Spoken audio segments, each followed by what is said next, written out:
याद पड़ता है कि कोई दूसरा ही मसले लेके बात कर रही थी। बहरहाल आप अपनी कहानी अम्मा सुनाएं। को अम्मा की छोड़े छोटी बेटी का ज़्यादा होता था ना, उसके कुछ इश्यूज चल रहे होते थे। अम्मा उस वक्त कोई और बच्चा था थोड़ा हाँ परेशान। जी, हाँ जी। तो अम्मा को होता था कि लाइट ऑन रहने दे। छोटी बेटी के इश्यूज होते थे अम्मा की। तो अम्मा ने जिधर भी जाना तो उसी को पकड़ के जाना कि इसको ये मसाइल हैं। तो मुझे थोड़ा सा ये कितने था। बहन भाई हैं आप लोग? हम 3 बहनें हैं। तीसरी कौन सी है? मैं दरमियान वाली हूँ। बड़ी बहन भी ऑस्ट्रेलिया में होती हैं, अच्छा, वो वो डॉक्टर ऑस्ट्रेलिया हैं में। वहाँ पे। ठीक। और फिर छोटी बहन है, वो LSE से बैचलर्स कर रही है। वो तो इधर बैठी है हाँ मेरे जी, पास, वो इधर ही इधर बैठी थी, है। इधर वो बैठी हुई है। तो अम्मा ही आती थी और फिर छोटी बहन ही ज़्यादा जाती थी आपके पास। मुझे आपका बाय नेम सारा तारुफ था आपका। तो चलें, अब हम खुल रहे हैं तो फिर वो खुल ही जाते। मैं चाहता हूँ अब खुलो तुम। अच्छा, मुझे थोड़ा सा अप्स एंड डाउन्स चलते हैं लाइफ में, चल रहा था, थोड़ा सी परेशानी सी चल रही थी। तो मैं अल्लाह मियाँ से यही दुआ करती थी कि, और रमज़ान चल रहा था और मेरी अम्मा ज़रा बाबा शॉपिंग में बड़ा बिलीव करती हैं। तो मैंने अम्मा के साथ बड़ी बाबा शॉपिंग भी की हुई है। बाबा शॉपिंग, बाबा शॉपिंग ना, स्पिरिचुअल विंडो शॉपिंग। हाँ जी। तो वो मुझे यही था कि एक तो मुझे कोई कनेक्शन चाहिए था, दूसरा मुझे अल्लाह मियाँ से कोई हेल्प चाहिए थी। फिर मैं अल्लाह मियाँ से कहती थी कि हाय अल्लाह मियाँ, मैं इतनी बुरी हूँ, मैं ये काम भी बुरे करती हूँ, मैं वो काम भी बुरे करती हूँ, तो मुझे आप माफ़ी दे दें। और वो बाय चांस ताक रातें चल रही थी और एक ताक रात में नफल पढ़ के फिर मैं सो गई। तो मुझे ख्वाब में, अब मुझे सूरत बिल्कुल नहीं याद, मुझे उसकी आयत आती है कि अल्लाह मियाँ की हेल्प आपके पास आ गई है। तो अल्लाह मियाँ ने, आपको सक्सेस मिल गई है और अल्लाह मियाँ की हेल्प आपके पास आ गई है। ये ख्वाब, मैं सुबह उठी और मैंने अपनी अम्मा को बताया, मैं अम्मा मुझे ये ख्वाब आया। बाय चांस कि आपके साथ अपॉइंटमेंट थी, मेरा कोई प्लान नहीं, मैंने सोचा क्योंकि अपॉइंटमेंट मेरे लिए ली नहीं गई थी, लेकिन पता नहीं क्यों बाय चांस उसी दिन मैंने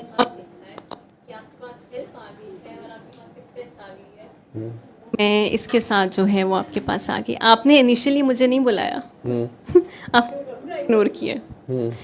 बीच बीच में से ना आप बातें करते ना मेरी तरफ ध्यान दे लेते थे, और जो मेरे दिल में होता था ना कहीं आपने मुझे वहां पकड़ा। आपने किसी सवाल का जवाब जब, मेरे मुंह और से आपने निकल फिर जाता मेरे होगा। किसी सवाल का जवाब दिया था कि जो अल्लाह ने लिख दिया है वो होना है, तकदीर नहीं बदलती। और फिर मैं धाड़े मार के रोई थी आपके पास। उसके बाद में मेरी सेकंड मुलाकात हुई थी, रमज़ान के दिन ही थे और आपने इफ्तारी करवाई थी, बाबा जी के पास आप सब गए थे। और मैं उस दिन आपसे मिली तो आपने मुझे कहा कि मैं तो आपका कब से वेट कर रहा हूँ, जब से आपकी मामा ने मुझे फ़ोन किया। तो उसके बाद से जो है वो मैं आपके साथ परमानेंट जो है वो जुड़ गई थी। मुझे छोटे से छोटा मसला होता है, चाहे मेरे मुंह पे कोई पिंपल ही निकल आया तो मैंने रोते हुए बाबा जी को फ़ोन करना कि हाय मेरे मुंह पे पिंपल निकल आया। तो मुझे ये पता है कि मेरी चले सक्सेस, और पहले मुझे होता था कि सक्सेस और चीज़, लेकिन अब मैं सक्सेस उस तरह से नहीं लेती। कोई एग्ज़ाम लेना मुझे नहीं लगता वो सक्सेस है। पहले मुझे यही लगता था। मेरा कभी ज़िंदगी में कोई एग्ज़ाम फेल नहीं हुआ। मेरा पहली दफ़ा ज़िंदगी में एग्ज़ाम फेल हुआ है, प्रोफेशनल एग्ज़ाम था जब मैं बाबा जी के साथ जुड़ी हूँ। मुझे उस वक़्त ये पता लगा कि अल्लाह मियाँ ने मुझे ये बताया, मुझे ऐसे लगा कि हर वक़्त तुमने जीतना नहीं है, ये सक्सेस नहीं होती और बड़ी सक्सेस होती हैं। और मैं ऑनेस्टली कहती हूँ, शुरू में जब मैं दुआ करवाना होती थी ना तो मैं बहुत झिझकती थी।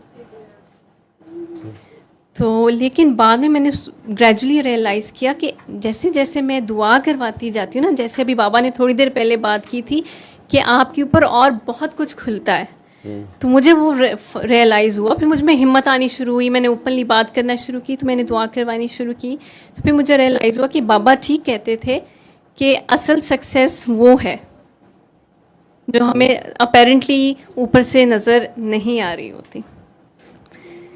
तो मुझे तो लगता है अभी तो मैंने कुछ भी नहीं सीखा है, छोटी छोटी चीज़ें हैं जो मैं रोज़ बाबा से सीखती हूँ। और एक यहाँ पे थोड़ी देर पहले किसी ने बात की थी कि जिसको कम पता है वो ठीक है। अल्लाह की कसम मैं यही सोचती हूँ मैं कहती हूँ जिसको कम चीज़ें खुलती हैं वो ठीक है। वही बात छोटी छोटी बात पे ना मुझे परेशानी हो जाती है, हाय मैंने उसका दिल दुखा दिया, हाय मैंने माँ से ऊंची आवाज़ में बात कर ली, हाय मैंने उसको ये कह दिया। तो वो जो एक कॉन्टिन्यूस जो आपका सब कॉन्शियस है ना वो एक्टिवेट हो गया हुआ है। तो वो मुसलसल आपको बता रहा होता है कि ये आपने गलत किया है, ये नहीं करना चाहिए था, ये नहीं करना चाहिए था। तो ये सारी चेंजेस हैं जो मैंने देखी हैं। और सीखा क्या क्या है? सीखा मैंने यही है कि सबसे प्यार करना है, सबको माफ़ करना है। आपसे कोई जितना भी बुरा कर जाए और आपने माफ़ कर दिया है और उसके बाद भी अगर वो आपके साथ कुछ बुरा कर रहा है, माफ़ कर दो। दुआ देनी है और दिल से माफ़ करना है। असल में जहाँ जहाँ फंसे हो ना और या मुश्किलात आई मुझे अब ये वन ऑफ द फ्यू है जो मुझे बाबा कहती है तो मैं मना नहीं करता या कह लेती है। तो जो जो कुछ सीखा है ना तुम्हें इसी तरह के काके काकियाँ मिलने हैं। काकियाँ मिलेंगी ना इस तरह की, तो वो सिखाना पड़ना है। मैं तो नहीं ना सबको सिखा सकता, तो प्यार से बताना पड़ना है। वही बात है ना, अब ये मेरा इम्तिहान शुरू हो गया ना अब ये मेरा इम्तिहान है। आपने जो मुझे सिखाना था आपने सिखा दिया, बस पे मैं चढ़ गई हूँ, मैं उतर नहीं सकती हूँ। मैंने जबरदस्ती सिखाया, मुझे बता। वही बात, आपने मुझे पहले दिन ये नहीं कहा था कि इसका वापसी का दरवाज़ा नहीं है अब तो देखो हमारे घर कोई मेहमान आए, अब जज साहब आए हैं, तो मैंने कोई जज साहब को कहा कि जी आप क्या लेने आए हैं, क्यों आए हैं। बल्कि इनकी काकी सुबह से मुझे मैसेजेस कर रही थी, पहले भी बहुत किए इनके, और आज इन्होंने तरीका ये अपनाया कि उन्होंने एक नए नंबर से किए। लेकिन मैंने पकड़ लिया, मैंने कहा ये तो बंदी जो है जो भी है ये पहले भी मेरे से बात हो चुकी है। तो उन्होंने कहा जी वो मेरे मियाँ का नंबर है, मेरा फलां नंबर है। मैंने कहा यार एक नंबर से किया करो, पहले क्या मसला नहीं, हमने आना है। मुझे ये होता है कि कहाँ हासिलपुर है, कहाँ से ये आएंगी ख़वातीन स्पेशली, या इनके साथ कोई आएगा वो बेचारा भी तंग होगा। मैं जिस अल्लाह का पता दे रहा हूँ वो हासिलपुर में ही अवेलेबल है, तो वो वहीं पे बैठे ये करें ना दुआ, ये क्यों नहीं करते दुआ, उस तरह से करें। मैं बार बार वो खातून अमेरिकन जिनका वो कैंसर की जो पेशेंट थी, जो 25 सितंबर 2022 वाली वीडियो है कि ओ American lady cured from stage 4 cancer, तो उसमें वो बड़ा खूबसूरत बोल रही हैं कि 2019 में मैं आई भी थी, आपको फ़ोन किया कि मैं अमेरिका से आई हूँ, मेरा कैंसर की लास्ट स्टेज है, डॉक्टर्स ने 3 माह का टाइम दिया है, मुझे जवाब हो गया, हर तरह की थेरेपी हो गई है, तो मेरे से मिल रहे हैं। तो मैंने कहा था मैं नहीं मिलना। बेचारी अमेरिका से आई हुई थी और आज तक वो अब मिली नहीं। अब उनका गुस्सा ये है, उन्हें पता है कि अब मैं चाहता हूँ कि वो मुझे मिलें, लेकिन या यहाँ आएँ 100 बिस्मिल्लाह, लेकिन उन्होंने ऑडियो कॉल करके मेरे से लंबी बात की 2022 में, और उन्होंने कहा कि डॉक्टर साहब मैंने ये बताना है कि मैं आज भी ज़िंदा हूँ। और मैंने फिर जाके, आप जो ज़ोर देते थे कि दुआ तुमने नहीं की दुआ, मैं कहती थी मैंने सुनी है सूरह रहमान, आप कहते नहीं तुमने सुनी नहीं है, तुमने दिल नहीं साफ़ किया, तुम्हें कोई नहीं माफ़ कर रहा या तुम माफ़ नहीं कर रही। और फिर उनके सामने वो चैप्टर खुलने शुरू हुए और उन्होंने बड़ी हिम्मत करके दोबारा पाकिस्तान आके उन आंटी को जिनका दिल उनसे दुख गया था, उनको उसी तरह महफ़िल में बुलाया और फिर सारी महफ़िल के सामने माफ़ी मांगी। हालांकि उन्होंने उन्हें कई लाख कर्जा दिया था, लेकिन जानबूझ के लोगों के सामने दे के जताया था या ह्यूमिलिएट किया था, क्योंकि वो औरत कभी उस पर डोमिनेटिंग थी। अब वो लैंडिंग हैंड था या वो मांग रही थी, तो इन्होंने दावत के दौरान सबके सामने एक किस्म का पैसा उन्हें दिया या उन पर, तो वो बंदी तो मजबूर थी, उसने ले तो लिया उस वक़्त, लेकिन वो बुज़ुर्गी में इनसे बड़ी थी, दर्जे में रिश्ते में बड़ी थी, उनके दिल से कहीं निकल गई या अब ये पकड़ी गई हुई थी। इन्हें वो याद आ गई बात। इन्होंने पाकिस्तान आके पहले तो उतने ही लोग, वही लोग, वो सारे रिश्तेदार इकट्ठे किए खाने के बहाने, और फिर वो खाने की दावत के दौरान अचानक उन खातून के पाँव पकड़ लिए, नीचे बैठ गई, उनसे माफ़ियाँ मांगना शुरू हो गई। वो पहले तो कहती रही कि मैं तो नाराज़ ही नहीं हूँ, कोई मसला ही नहीं है, लेकिन फिर वो फूट फूट के रोई। उन्होंने कहा कि मैंने बहुत ह्यूमिलेटेड फील किया था और मेरा दिल दुख गया था, टूट गया था कि आज ये वक्त आ गया कि मुझे तुम्हारे आगे हाथ फैलाना पड़ रहा है। बहरहाल वो दोनों गले मिल के रोती राती रही। अल्लाह को ये संबंध पसंद आ गया उनका, और वो बीबी का कैंसर जब वो वापस गई तो डॉक्टर्स अमेरिकन ने उनका नाम ही मिरेकल लेडी रख दिया, क्योंकि जो पेट स्कैन होता है ये हमारा मेडिकल साइंस का लेटेस्ट स्कैन है। पेट स्कैन जो है पाकिस्तान में गवर्नमेंट की तरफ से भी अगर फ्री भी किया जाए, मतलब 50,000 रुपया आपको फिर भी पे करना पड़ता है, ठीक है। It cost you maybe to 2-2.5 lakh से ज़्यादा। मैं ये डॉलर से पहले की बातें कर रहा हूँ, अभी पता नहीं क्या कॉस्ट होगी। तो वो पेट स्कैन उसका अमेरिकन ने किया हुआ था, पहले भी होता है वहाँ, तो जो भी इंश्योरेंस है उसका होता होगा। लेकिन अब जब वो वापस गई और उन्होंने डॉक्टर्स को कहा, तो डॉक्टर्स ये हैरान थे ये अभी ज़िंदा कैसे है। फिर उन्होंने उसके जब पेट स्कैन किया तो उसमें पूरी बॉडी में कैंसर नहीं था ना, जो फैला हुआ था, जो लास्ट स्टेज पे था, क्रिटिकल स्टेज पे था, और उसको कीमोथेरेपी, रेडियोथेरेपी हर चीज़ हो चुकी थी। उसके बाद वो रिकर कर चुका था और डॉक्टर्स ने कह दिया इससे आगे हम कुछ नहीं कर सकते और आपके पास लिमिटेड टाइम है और आपने जो विल शिल लिखनी है, कुछ करना है वो कर लें। उसके बाद वो भागी थी, और ये 2019 की बात है। वो मतलब वो कॉल में उनकी बड़ी खूबसूरत बोली हुई है कि मैंने अपने मियाँ को कहा कि आप भी पाकिस्तान चले, मैं आपकी शादी करा दूँ, ताकि बच्चे जो हैं, मैं ऐसी औरत ढूंढूंगी जो आपको भी कंफर्ट है, मेरे बच्चों को भी रख सके। तो वो अपने खामंद की जिम्मेदारियाँ लगा रही थी, लेकिन कोविड में उनके खामंद की डेथ हो गई और ये 2022 में बच्चे भी संभाल रही हैं और अपना बिजनेस अब रन कर रही हैं और ठीक ठाक अल्लाह ने उन्हें और नवाजा, जिंदा हैं। लेकिन उनकी कहानी में सबक है बहुत ज़्यादा। मैं बहुत ज़्यादा लोगों को रिकमेंड करता हूँ कि वो वीडियो देखें, उसको सुने। तो वो हमारे अपने ही कुछ काम होते हैं, उसमें अगर हम वो सबक हासिल कर जाते हैं और किसी और को भी आगे सिखाते हैं, ठीक है।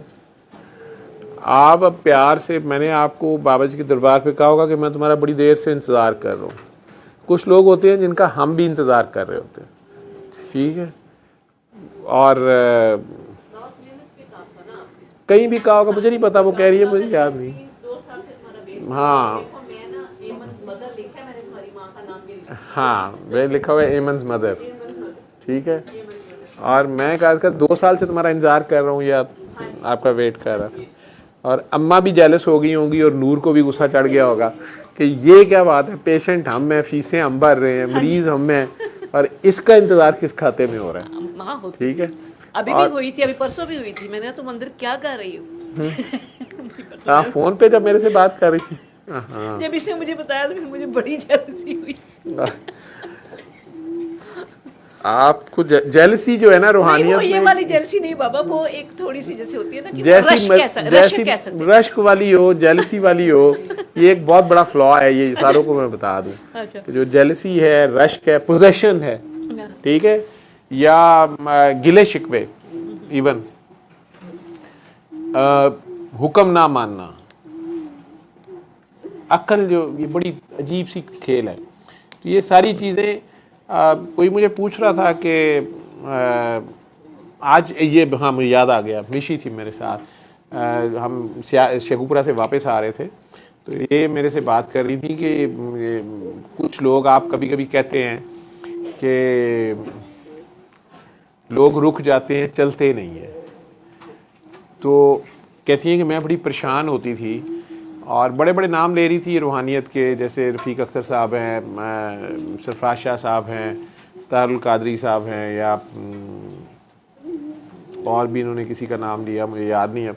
तो ये मुझे कह रही थी कि आप बात सुनाते हैं कि बाबा जी जाते थे और इन लोगों को और ज़बरदस्ती मिलते थे, कई बार डंडा भी उठा लेते थे, कई बार अजीबोगरीब बात करते थे। मैं जब साथ होता तो मैं कई बार पूछता था कि बाबा जी क्या ये अगला बंदा मिलना ही नहीं चाह रहा है, या वो बदतमीज़ी कर रहा है और आप या उसके गार्ड्स बदतमीज़ी कर रहे हैं, हमें क्या मसला पड़ा हुआ है, या आप क्यों इधर आ रहे हैं। तो उन्होंने हंस के कहना कि काका बाबा बड़ा अच्छा बंदा है, अच्छा काम कर रहा है, इसका मुर्शद बड़ा अच्छा है, ये लेकिन ये आगे नहीं चल रहा।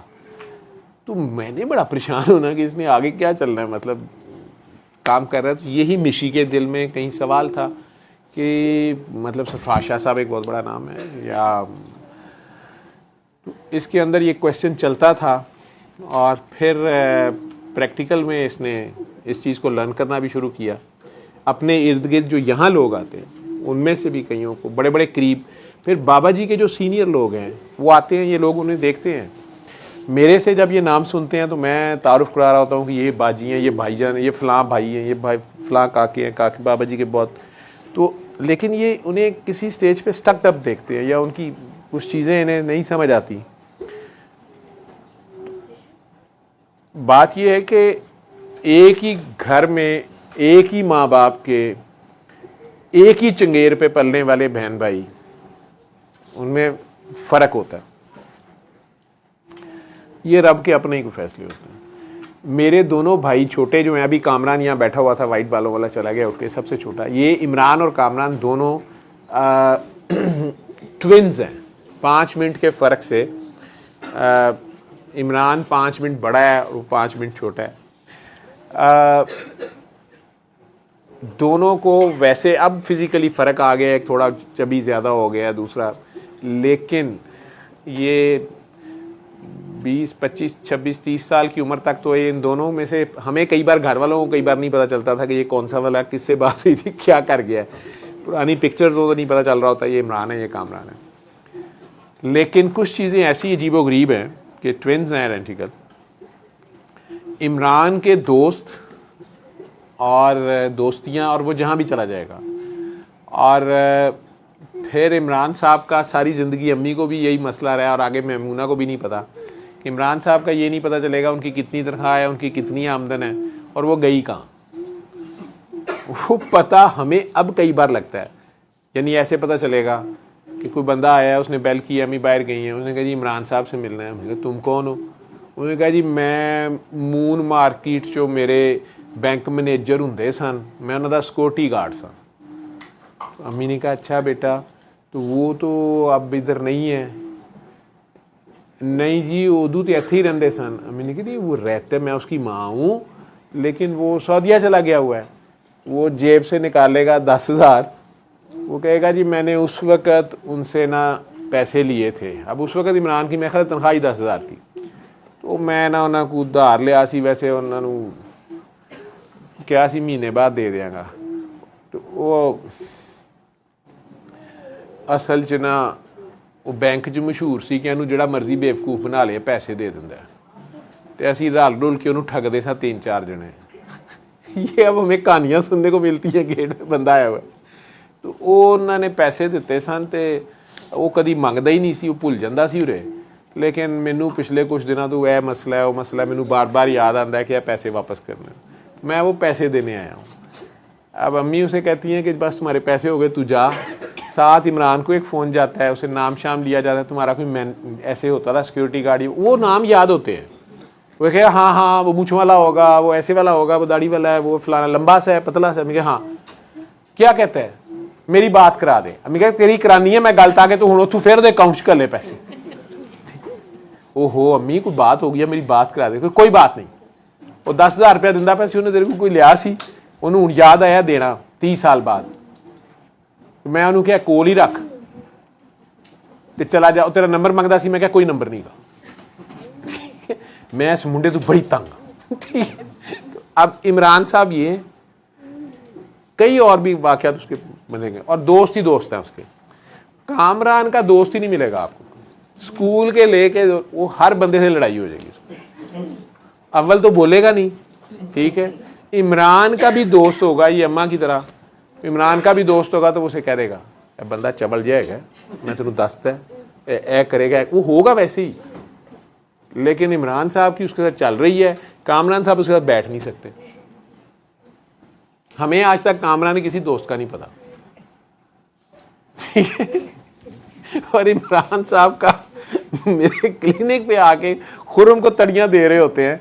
वो इमरान साहब जो सऊदी अरब वाले गए, उन्होंने क्या सी तू चले जा उत्थे ते बस तेन दिखाएगा खुरम। वो खुरम कहता तू निकलो इथों। इमरान साहब ने मैनू क्या सी, मैं नहीं किया, बाहर मैच पड़े होते, ठीक है। वो अब दोनों ट्विन्स हैं, लेकिन ये दोनों की डिफरेंस है। हम 5 भाई हैं, आवाज़ें तक एक दूसरे से मिलती हैं, लेकिन तबीयतें या फितरतें उसमें काफ़ी फ़र्क है। इसी तरह जहाँ तक स्पिरिचुअलिटी की बात है, मेरा आज मैसेज भी यही था कि ये कुछ लोगों को शौक़ होता है स्पिरिचुअलिटी का कि हम कोई दर्जात या पता नहीं कितने पहुंच जाइए। मैं मानता ही नहीं कि इसमें कोई कोशिश का अमल दखल है। ये अज़ल के फ़ैसले हैं और ये उसने पहले से जिसने जो काम जो उसने जिससे लेना है वही उसने लेना है। वो शौक़ उसमें डाल भी देता है और कुछ चीज़ें वो उसमें होती भी हैं। और जो जिसे हम स्पिरिचुअलिटी या पता नहीं क्या समझते हैं ना, उनका हाल ये है, ये जो बैठे हुए हैं इन बच्चों को तो घर वालों को नहीं समझ आती कि ये है क्या। उनके भी ससुराल वाले सिर्फ लड़के के भी नहीं, ऊपर ना होने पे नहीं मार रहे थे, कुछ और भी मसले होंगे। ठीक है, इन्ना ब्लंट बंदा जिहड़ा इनू हजम हर बंदा नहीं कर सकता। ठीक है, तो इतना सच बोलना वो नहीं हजम होता। जो है किसी नए घर में आप पहुंचे हैं, वहाँ दरानियाँ जेठानियाँ और सास वो सारे आखिर क्यों एक साइड पे हो गए, तो ये इमरान खान कल ही रह गया।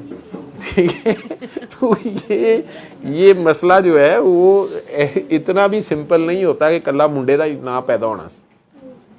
ठीक है, लेकिन बहरहाल वो ये मुझे भी नहीं पता। चंद लोग हैं ज़िंदगी में, बाबा जी कई बार कह रहे थे किसी को मैं लेके गया हूँ तो उन्होंने एकदम कहना काकी सोनी या काके सोने आ जा, तेरा तो मैं 20 साल से इंतज़ार कर रहा हूँ। हमने परेशान हो जाना, 20 साल से इसका इंतज़ार हो रहा है, हम घास काट रहे हैं। आपने जब हम गए ना तो आपने इसको जब मतलब इसको लेके गई थी ये मेहरू को मैं आपके पास, तो आपने इसको इग्नोर किया ना, एमन को बिल्कुल नहीं। एमन को मैं इग्नोर नहीं कर रहा था, नहीं वैसे इसको ये फील वो किसी और लेवल पे बात कर रही थी ना, वो दिल में बातें कर रही थी। तो आपने इसको इग्नोर किया बिल्कुल। तो ये समझ के मुझे फिर आपने कोई एकदम बीच में अच्छा वो लम्स में जो ढाबा आपने कुछ इस तरह की बात की तो फिर इसको लग खोखा आपने बोला, तो इसको फिर अच्छा कि नहीं मैं हूँ इनकी नज़र में, इसका मतलब मैं कब से बैठी हूँ तो मुझे इग्नोर नहीं कर रहे ना ये, तो ये इसका थोड़ा। फिर आपने कोई बात इसको की, आपने कहा ये तुम्हारे सवालों का,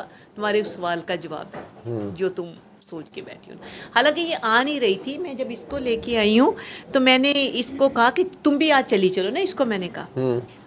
तो इसने कहा अच्छा चले मैं भी आज चलिए। जब आपने फिर कहा कि मैं तो तुम्हारा कब से इंतजार कर, ये देखो मैंने एमन्स मदर लिखा हुआ। जहाँ तक ये बाबा शॉपिंग वाली बात करिए, ये बिल्कुल ठीक कर रही है। इन्होंने मुझे बचपन से ऐसे ही देखा, बाबों के पीछे स्पिरिचुअल विंडो शॉपिंग। हाँ वो ऐसे मतलब नहीं, आपने मेरा भी मैं डलवा दिया था वो आईडी साहब से। बहुत इकबाल दीवान साहब राइटर भी हैं एक्चुअली और बहुत जब बड़े। मैं आपकी वीडियो जब बाबा पहली देखी ना मैंने, जब मैंने ऐसे यूट्यूब पे, तो उस वक्त आप जो एक जादूगर की कोई वीडियो हाँ जी, जादूगर वो मैंने वो देखा था, आईसीयू में जादूगर। आईसीयू, हाँ जी। उसके बाद पता नहीं वो एक पठाने खान का कोई था एक तो वो मैं सुनते वो तो फिर मैं वो धाड़े मार के वो रोने लग गई। तो उनसे मेरी बात इसलिए होती थी कि वो अतिया, वो शहाब साहब की जी, शहाब साहब की किताब में जो अतिया जी, हाँ जी अतिया थी, वो उनकी हमसाई थी और ये अतिया के पास बहुत जाते थे, बहुत ज्यादा। इनको गाइड भी शायद करती थी और जो सीयर थी। जी जी कुछ लोग होते हैं उन्हें नजर जी वो नजर आता। तो ये बैत थे कहीं से जेलम में कोई उनसे ये बैत, हाँ जी बैत से। तो इन्होंने मुझे ये बताया जब मैंने आपका जिक्र किया और बाबा जी का जिक्र किया, तो इनको पता था कि ये जब कहीं भी इसको कोई बाबा मिलना है ना तो इसने भागना है। क्योंकि मैं एक दफा ऐवान इकबाल में ना प्रोफेसर रफीक साहब आए थे कुछ 10-12 साल पहले की बात। तो शुरू में मैंने उनको खत लिखा, उन्होंने मुझे तस्वीर भेजी, तो मैंने वो पहले दिन पढ़नी शुरू की ना, तो पढ़ते पढ़ते मेरी आंख लग गई ना, तो ऐसे लगे कि जैसे कोई पहाड़ है, ये दीवार है, मैं चढ़ रही हूँ, कुव्वत भी कर रही हूँ, लेकिन बड़ी मुश्किल, मुझे पसीने आ गए ख्वाब में, लेकिन मैं चढ़ गई हूँ। वो करते करते ना मैं ऊपर चढ़ गई ना। वो मैं गई ऐवान इकबाल में, उनको मिली ना, अब मिलना तो उनको बहुत मुश्किल था। तो बैठे हैं जब सारे, तो मैंने जब वो आए स्टेज पे, मैंने वहां से जंप किया और मैंने दौड़ लगा दी स्टेज के ऊपर। तो उन्होंने मुझे देखा और मेरे सर पे हाथ रखा, तो मुझे कहते तुम्हें बड़ी बेचैनी है। मुझे उन्होंने ये कहा ना कि तुम्हें बहुत बेचैनी है। पता नहीं ये चीज़ है, मुझे नहीं समझ आती, क्योंकि शायद मैंने आपको शायद बताया था शहाब साहब की बुक पढ़ के मैंने कोई जो हज़रत फातिमा वाली उन्होंने जी दुआ मांगी, दुआ मैंने भी कोई एक मार ली थी, दुआ कर ली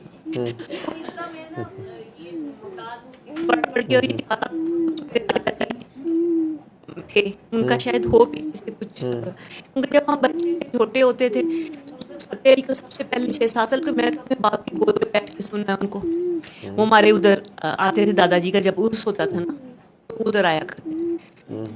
79-78 की बात है ये।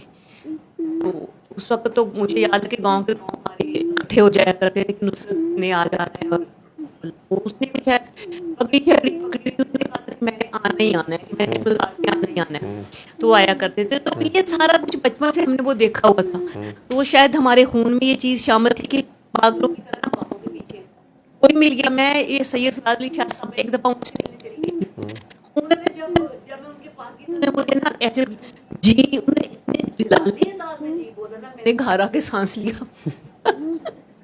मुझे उनसे डर लगा। सैयद बादशाह बड़े, हाँ जी, मुझे उनसे बहुत डर लगा। उन्होंने जब जी बोला ना तो फिर मैं आगे मैं कैसे कि मैंने घर आके सांस लिया। इसी तरह एक और बाबा जी थे, सभा साहब थे, वो भी हमारे बहुत मतलब डैडी में थे, बहुत प्यार करते। तो बापों का ये सारा जब मैंने आपका ये देखा सारा तो मुझे डेफिनेटली आना ही था, क्योंकि मुझे तो ये था जिसको कहते ना हुर्रा था बापों का, ये था। जब उनसे बात हुई तो उन्होंने मुझे कहा कि अच्छा तुम उसकी बात कर रही हो, वो बाबा जी सफद, हाँ, कहते मैं एक मुलाकात है मेरी कराची में उनसे। तो मुझे कहते मेरे कुछ दोस्त थे, तो उन्होंने मुझे कहा कि आज मैंने किसी को मिलने जाना है, कोई बुजुर्ग शख्सियत है, तो आप मेरे साथ चलेंगे।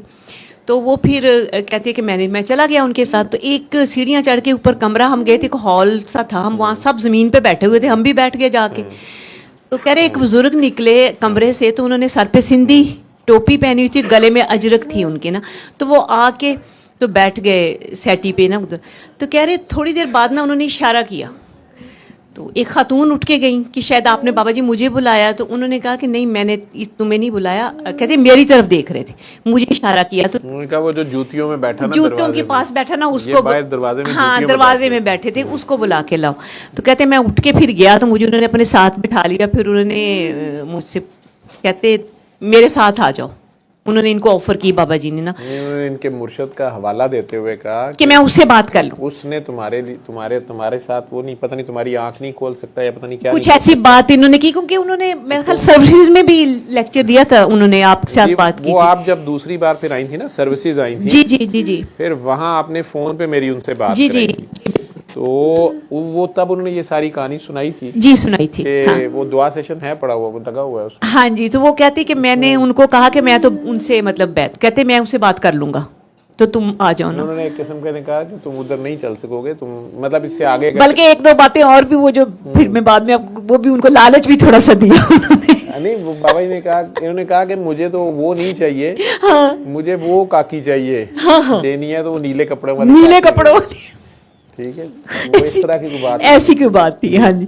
तो कह रहे कि मैंने फिर वो उनसे मिला, वो जो जेलम में थे उनके बुजुर्ग, तो उन्होंने कहा कि एक तो कहते मुझे इस सिलसिले की समझ नहीं आ रही थी, तो मुझे उन्होंने कहा कि वो बहुत बड़े बुजुर्ग हैं, बहुत बड़े, उन्होंने कहा, और तुम नहीं चल सकते क्योंकि वो मलामती और तुम नहीं सह सकते, तुम ये काम, मतलब उन्होंने कहा मुझे, उन्होंने कहा कि तुम ये कर सकोगे, लेकिन कभी भूले से भी दिल में ये ख्याल ना आए, वो बहुत बड़ी हस्ती है बाबा जी का, उन्होंने कहा इनके बुजुर्ग ने कि वो हैं। हाँ जी, तो ये थी उनसे। और फिर वो आप मुझे जैसे कि बहुत, जैसे उसके बाद मैंने वही आप वाली बात के मैं बहुत बुरी फंसी हुई, इन्होंने जो बात की ना, मैं अब बहुत बाज़ दफ़ा थक जाती हूँ, मैंने ये कह दिया किसी को, मैंने वो कह दिया, सारा दिन ना इसी चीज में गुजरता है,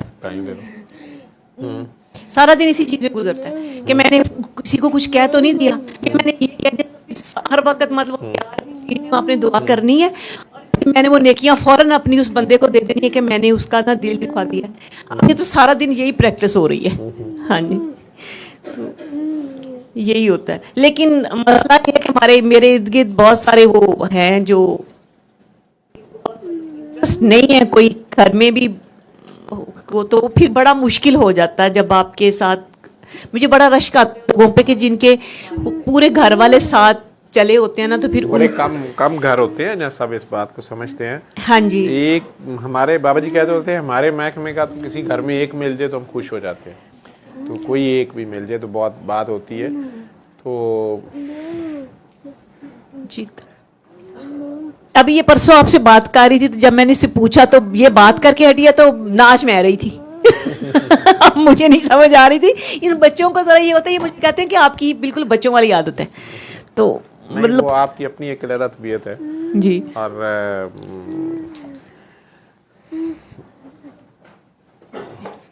जी हर जनरेशन की अपनी ड्यूटी होती है ना, हर जनरेशन की अपनी ड्यूटी होती है, और उसमें फिर मुख्तलिफ लोगों की मुख्तलिफ ड्यूटियाँ हैं। बाबा जी मेरे घर आते होते थे तो वो ये कहते होते थे कि मेरी वालदा को, एक तो अगर किसी काकी की शादी या काके की शादी होती थी और अगर दोनों मियाँ बीवी बाबा जी के पास आते थे या बाबा जी से खुशी से मिलते थे, तो बाबा जी उन्हें कहते थे कि तुम लोग बड़े खुशकिस्मत हो, तुम दोनों जो हो जी, वो दोनों के लिए आसानी है कि तुम दोनों मेरे साथ हो, नहीं तो हमारे साथ मुश्किल से एक चलता है और बाकी सारे रेजिस्टेंस देते हैं। बहुत होती है, बहुत ज़्यादा रेजिस्टेंस हाँ होती जी, है, बहुत होती है। लेकिन अभी हम जब आ रहे थे तो मेरे इसके इनके बाबा का, अच्छा ऐसा करते हैं कि मैं आपको ले आता हूँ जाके, मैंने यहाँ आप घर बैठे, मैं ड्राइवर ही ले आएगा।